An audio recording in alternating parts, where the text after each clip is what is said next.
Hello class. आप लोग जहाँ भी रहें खुश रहें, ईश्वर की कृपा आप पर बनी रहे। आज हम लोग ट्रांसफार्मर ट्रांसफार्मर को पढ़ेंगे। और ट्रांसफार्मर में आज हम लोग ट्रांसफार्मर का परिचय, सिद्धांत और उसके क्रोड और बाइंडिंग, कार्यविधि, प्रॉपर्टी, इसके बारे में हम लोग आज इस वीडियो में देखेंगे। सर्वप्रथम जो ट्रांसफार्मर है, ट्रांसफार्मर के आविष्कारक के रूप में माइकल फैराडे का नाम आता है कि माइकल फैराडे ने सन 1831 में ब्रिटेन में ट्रांसफार्मर का आविष्कार किया। अब जो ट्रांसफार्मर है वह किस प्रकार का उपकरण है? तो ट्रांसफार्मर के लिए कहा जाता है कि ट्रांसफार्मर एक स्टैटिक डिवाइस है, यानी ट्रांसफार्मर एक स्थिर उपकरण है, स्थैतिक उपकरण। अब स्थैतिक उपकरण ट्रांसफार्मर को क्यों कहा जाता है? क्योंकि ट्रांसफार्मर में कोई घूमने वाला भाग नहीं होता, घूमने वाला पार्ट नहीं होता, इसलिए ट्रांसफार्मर को स्थैतिक उपकरण कहा जाता है। ठीक है। ट्रांसफार्मर जो होता है क्या करता है? तो ट्रांसफार्मर क्या करता है कि यह ट्रांसफर करता है किसको? वैद्युतिक ऊर्जा को। अब किस रूप में करता है? वोल्टेज के रूप में, यानी वोल्टेज को ट्रांसफर करता है प्राइमरी वाइंडिंग से सेकेंडरी वाइंडिंग में। ठीक है। यानी कि वोल्टेज को किस प्रकार करता है? वोल्टेज को ट्रांसफर करता है या तो स्टेप अप के रूप में या तो स्टेप डाउन के रूप में। यानी ट्रांसफार्मर वोल्टेज को स्टेप अप या स्टेप डाउन करने के काम आता है, लेकिन यह कार्य करने में ट्रांसफार्मर बहुत ही कम एनर्जी की विद्युत खपत पर यह कार्य करता है। ट्रांसफार्मर जो है, इसकी बनावट जो है बहुत सरल है, इसकी संरचना सरल है, लेकिन यह ट्रांसफार्मर जो है, अगर इसकी बनावट को देखा जाए तो ट्रांसफार्मर को जब बनाया जाता है तो इसकी बनावट में मुख्य रूप से क्रोड और बाइंडिंग दो मेन पार्ट होते हैं, लेकिन इसको बनाने में जो बनाने संबंधी यानी निर्माण और अनुरक्षण और स्थापना, निर्माण, अनुरक्षण और स्थापना में ये देखा जाता है कि जो ट्रांसफार्मर है उसको एक आइडियल यानी आदर्श के रूप में बना दिया जाए, प्योर 100% सही ढंग से बनाया जाए तो, और स्थापना किया जाए, अनुरक्षण मेंटेनेंस किया जाए, तो ट्रांसफार्मर ऐसा उपकरण है जो कभी खराब नहीं होगा, इसकी लाइफ टाइम वारंटी होगी। लेकिन ये एक जंगी वर्मा की बुक है, उसमें लिखा है कि ट्रांसफार्मर में स्थापना और रख रखाव के कारण जो दोष पैदा होते हैं वो करीब करीब 65% होते हैं, जिसके वजह से ट्रांसफार्मर खराब होता है। यानी कि ट्रांसफार्मर का जो स्थापना और अनुरक्षण है, अनुरक्षण, इसके वजह से, इसके कमी की वजह से 65% दोष पैदा हो जाते हैं। अब ये देखा गया कि दूसरा कारण है ट्रांसफार्मर के खराब होने का कि ट्रांसफार्मर में जो होता है कि क्रोड, बाइंडिंग, कंटेनर में जो दोष पैदा होते हैं उनका जो एवरेज है वो 36%। 36% इन दोषों के कारण जो है ट्रांसफार्मर खराब होते हैं। ठीक है। लेकिन एक औसत कंडीशन निकाला गया कि इसमें जो दोष पैदा होता है 83%, 83% दोष जो होता है उसमें बाइंडिंग, उसका जो है कंजर्वेटर, बाइंडिंग, कंजर्वेटर, और जो उसके जो हीटिंग कंपोनेंट है उसमें जो है पैदा होते हैं। कितने परसेंट? 85%। 17% दोष जो है टैंक, क्रोड, ये जो पार्ट हैं इनसे संबंधित पैदा होते हैं। ठीक है। अब आइए देखते हैं कि जो ट्रांसफार्मर होता है इसके जो सिद्धांत है वो क्या है। ट्रांसफार्मर म्यूचुअल इंडक्शन के सिद्धांत पर काम करता है, यानी इंडक्शन के सिद्धांत पर काम करता है। तो अब ये भी देखा जाता है कि जो ट्रांसफार्मर होता है तो ट्रांसफार्मर भी सिद्धांत के आधार पर दो तरह के हैं। एक म्यूचुअल इंडक्शन के सिद्धांत पर और एक सेल्फ इंडक्शन के सिद्धांत पर कार्य करता है। ठीक है, तो जब ट्रांसफार्मर कहा जाता है तब वो सिर्फ ट्रांसफार्मर, तब म्यूचुअल इंडक्शन के सिद्धांत पर काम करने वाला होगा। लेकिन जब ऑटो ट्रांसफार्मर कहा जाता है तब वह जो है सेल्फ इंडक्शन के सिद्धांत पर कार्य करने वाला ट्रांसफार्मर होगा। ठीक है, इसके बाद ये देखते हैं कि जो ट्रांसफार्मर होता है, जो उसकी कार्यप्रणाली है वो क्या है। तो कार्यप्रणाली यहाँ पे देखते हैं, जैसे ये फिगर है, इसमें ये हमने बाइंडिंग दिखाया है। ठीक है, अब जैसा हमने आपको बताया कि ट्रांसफार्मर मुख्य रूप से जो पार्ट हैं दो हैं, ये बाइंडिंग है, बाइंडिंग बाइंडिंग तो बाइंडिंग में आगे हम लोग पढ़ेंगे बाइंडिंग के बारे में, लेकिन बाइंडिंग ट्रांसफार्मर में दो प्रकार की होती है, एक प्राइमरी बाइंडिंग होती है और एक सेकेंडरी बाइंडिंग होती है। कौन कौन सी? Primary binding, secondary binding. अब चूंकि प्राइमरी बाइंडिंग उस बाइंडिंग को कहते हैं जिससे इनपुट सप्लाई ट्रांसफार्मर को दी जाती है। इनपुट कौन सी सप्लाई होती है? एसी। ध्यान रखेंगे, ट्रांसफार्मर एसी पर ही कार्य करने वाला उपकरण है। ठीक है, ट्रांसफार्मर एसी पर ही काम करता है। ट्रांसफार्मर को अगर डीसी पर लगाएंगे तो ट्रांसफार्मर जल जाता है। क्यों जलता है, इस पर चर्चा कभी होगी। ठीक है, अब जब हम एसी सप्लाई जिस बाइंडिंग को देते हैं उसको प्राइमरी कहते हैं, और जिस बाइंडिंग से हम आउटपुट लेते हैं या लोड जोड़ते हैं उसको हम सेकेंडरी बाइंडिंग कहते हैं, या आउटपुट बाइंडिंग भी कह सकते हैं। तो इस तरह से प्राइमरी और secondary, input binding, output binding या लोड बाइंडिंग भी इस सेकेंडरी को कह सकते हैं। इस तरह से जो प्राइमरी और सेकेंडरी बाइंडिंग है कई नामों से जाना जाता है। ठीक है, अब ये देखते हैं कि जो वर्किंग सिद्धांत है क्या है। क्या होता है कि जब एसी इनपुट सप्लाई प्राइमरी को दी जाती है तो प्राइमरी में एक अल्टरनेटिंग प्रकार का फ्लक्स पैदा होता है। ठीक है, फ्लक्स क्लोड के माध्यम से रास्ता लेकर के, जो क्लोड के माध्यम से रास्ता होता है यह चुंबकीय बंद मार्ग होता है, उस मार्ग से आकर के सेकेंडरी से लिंक करता है, यानी सेकेंडरी से टकराता है। ठीक है, जब सेकेंडरी से टकराता है तो सेकेंडरी में एक प्रकार का बल पैदा हो जाता है। ठीक है, जो बल पैदा होता है सेकेंडरी में वह किसके कारण से होता है? इंडक्शन सिद्धांत के कारण होता है, इंडक्शन के कारण, प्रेरण के कारण होता है। इसलिए कहा जाता है कि ट्रांसफार्मर इंडक्शन के सिद्धांत पर कार्य करता है। ठीक है, अब जो म्यूचुअल इंडक्शन है, चूंकि हमने बताया इंडक्शन भी दो तरह से होते हैं ट्रांसफार्मर में, तो ये कौन सा इंडक्शन है? Mutual induction. म्यूचुअल इंडक्शन की खासियत यह है कि इसमें दो बाइंडिंगों का होना आवश्यक है।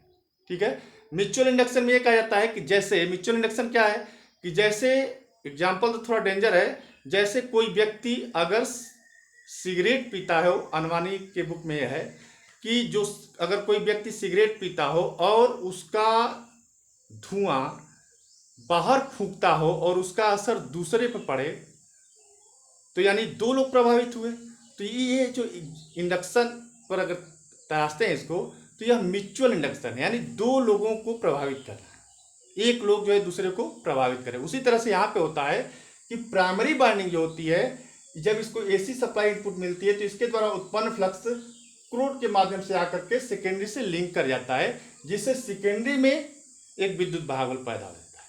ठीक है, जो विद्युत वाहक बल पैदा होता है सेकेंडरी में, वह विद्युत वाहक बल स्थितिज विद्युत वाहक बल कहलाता है। कौन सा विद्युत वाहक बल कहलाता है? स्थितिज विद्युत वाहक बल। ठीक है, इसके बाद ये हो गया ट्रांसफार्मर का वर्किंग सिस्टम। ठीक है, अब ये देखते हैं कि जो ट्रांसफार्मर है इसमें क्रोड और ट्रांसफार्मर में जो बाइंडिंग होती है ये किस प्रकार की बनी होती है। तो सबसे पहले आइए देखिए क्रोड पर चर्चा करते हैं। देखिए जो क्रोड होती है, क्रोड सबसे पहले आकृति के आधार पर ई आकृति, एल आकृति, आई आकृति, यू आकृति ऐसे बनाई जाती है। आकृति के आधार पर जो क्रोड के लिए मटेरियल प्रयोग किए जाते हैं वो सिलिकॉन स्टील। कौन कौन से? सिलिकॉन स्टील, जिसमें सिलिकॉन की मात्रा कही जाती है 4% होता है और बाकी स्टील होता है। ठीक है, इसके अलावा जो पावर ट्रांसफार्मर होते हैं उसमें जो है CRGO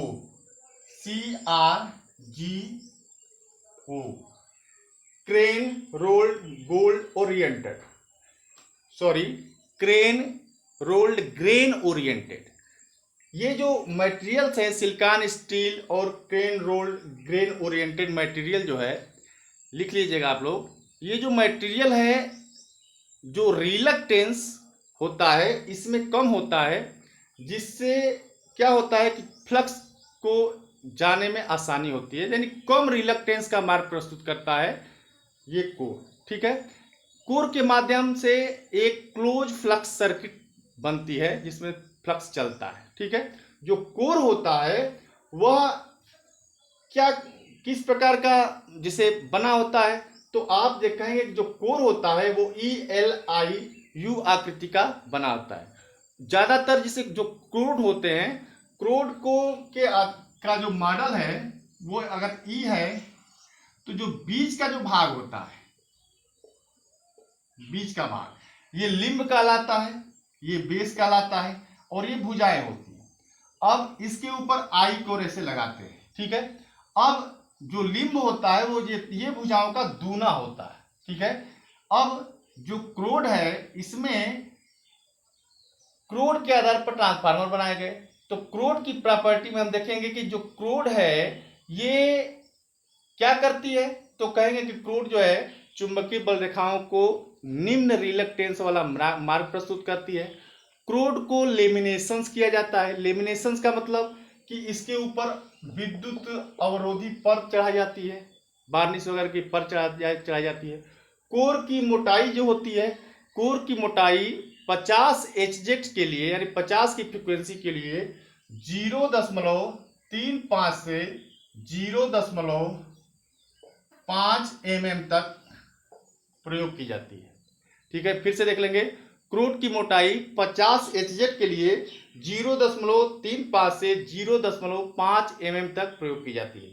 इसके अलावा जो क्रूड होता है, जो अनुप्रस्थ काट क्षेत्रफल के हिसाब से ये देखा जाता है कि क्रूड का जो अनुप्रस्थ काट क्षेत्रफल होता है वह या तो वृत्ताकार के रूप में प्रयोग होता है या तो वर्गाकार के रूप में प्रयोग होता है। ठीक है, अब जो वृत्ताकार जो अनुप्रस्थ काट क्षेत्रफल उसका बनाया जाता है जिसके ऊपर बाइंडिंग लपेटी जाती है, उसका प्रयोग करने से कॉपर की बचत होती है। ठीक है, तो और वृत्ताकार भी प्रयोग होता है। ठीक है, ये रही क्रूड की प्रॉपर्टी। अब देखते हैं बाइंडिंग की प्रॉपर्टी। एक चीज और देखेंगे, जो क्रूड होती है उसमें क्रूड के जो जोड़ होते हैं दो प्रकार के होते हैं, टक्करी जोड़ और इंटरलिव्ड जोड़। टक्करी जोड़ और इंटरलिव्ड जोड़ क्रूड को जोड़ने के लिए प्रयोग होते हैं, इसको आप नेट पर सर्च कर सकते हैं। ठीक है, अब जो क्रूड है दिमाग में रखेंगे, क्रूड को जोड़ने के लिए दो तरह के ज्वाइंट होते हैं, टक्करी जोड़ और इंटरलिव्ड जोड़।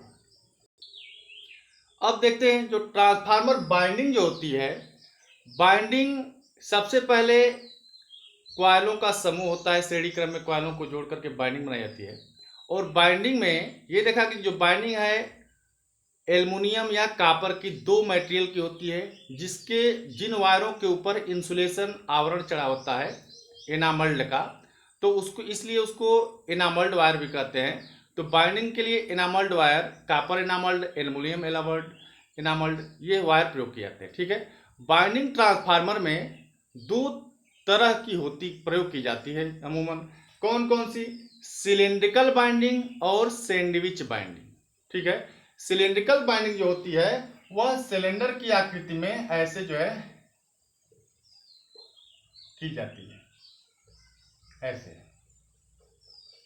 तो ये कौन सी बाइंडिंग हो जाती है? Cylindrical binding. और सैंडविच जो बाइंडिंग होती है वह सैंडविच की तरह ऐसे स्थापित की जाती है।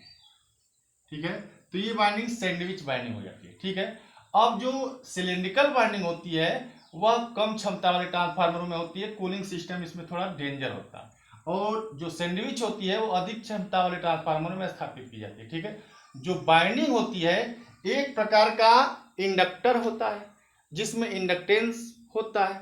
ठीक है, अब जो इंडक्टर है तो बाइंडिंग से संबंधित प्रॉपर्टी, जैसे बाइंडिंग को हम क्रोड के ऊपर ऐसे टर्निंग करते हैं, तो बाइंडिंग में जो टर्निंग करते हैं तो बाइंडिंग का प्रत्येक लेयर के बीच में एक इंसुलेटेड पेपर का जो है प्रयोग, यानी हर लेयर के बीच में इंसुलेटिंग पेपर का प्रयोग किया जाता है। ठीक है, इस तरह से जो बाइंडिंग है, बाइंडिंग में जो टर्न होते हैं, हाई वोल्टेज बाइंडिंग, यानी कि हाई वोल्टेज बाइंडिंग होगी तो उसमें टर्नों की संख्या अधिक होगी, और लो वोल्टेज बाइंडिंग होगी तो उसमें टर्नों की संख्या कम होगी। ठीक है, बाइंडिंग के लिए ये देखा जाता है कि जिस साइड में वोल्टेज का मान अधिक होगा उसमें टर्नों की संख्या अधिक होगी, वोल्टेज का मान कम होगा तो टर्नों की संख्या कम होगी। इस तरह से हम लोगों ने ये देखा कि जो ट्रांसफार्मर है उसकी बनावट, कार्य सिद्धांत, बाइंडिंग प्रॉपर्टी, कोर प्रॉपर्टी क्या है। अब देखते हैं कि जो क्रोड है इसमें आयरन लॉस होता है, और जो बाइंडिंग है, बाइंडिंग इसमें कॉपर लॉस होता है। अब आयरन लॉस और कॉपर लॉस, आयरन लॉस दो प्रकार के होते हैं, जैसे hysteresis loss, eddy current loss. Copper loss अकेले होता है, लेकिन आगे चैप्टर में पढ़ेंगे इसके बारे में, लेकिन ये दिमाग में रख लेंगे जो आयरन लॉस और कॉपर लॉस होते हैं, जब ये होते हैं तो उष्मा पैदा करते हैं। ठीक है, इनका जो रिजल्ट होता है उष्मा के रूप में प्राप्त होता है, जो ट्रांसफार्मर के लिए जो है खतरा पैदा करते हैं। इसलिए इन लॉसों को कम से कम रखने का उपाय किया जाता है, समाप्त नहीं किया जा सकता। आयरन लॉस कोर में होता है और कॉपर लॉस बाइंडिंग में होता है। और इसके अलावा आयरन लॉस स्थिर लॉस है, यानी लोड बढ़े चाहे घटे आयरन लॉस स्थिर होता है, लेकिन कॉपर लॉस जो होता है वह अस्थिर लॉस कहा जाता है, क्योंकि लोड बढ़ने पर कॉपर लॉस बढ़ता है, घटने पर घटता है। ट्रांसफार्मर में जब आयरन लॉस कॉपर लॉस स्थिर होता है, नियत होता है, यानी बराबर होता है, तो उस समय ट्रांसफार्मर की दक्षता सबसे अधिक होती है। ट्रांसफार्मर की दक्षता 97 से 98% तक बोली जाती है, कही जाती है। और ट्रांसफार्मर एक ऐसा उपकरण है जो बहुत ही कम विद्युत खपत पर वोल्टेज को स्टेप अप स्टेप डाउन करता है। अब वोल्टेज को स्टेप अप स्टेप डाउन करने से एसी में क्या होता है, वोल्टेज का मान जब बढ़ाते हैं तो करंट का मान कम हो जाता है, जिससे जो जनरेशन केंद्र है वहां से विद्युत को स्टेप अप करके ट्रांसफार्मर के माध्यम से एक स्थान से दूसरे स्थान पर ले जाते हैं। तो इस तरह से ट्रांसफार्मर के प्रयोग के बहुत से फायदे हैं। आज की वीडियो में बस इतना ही। धन्यवाद।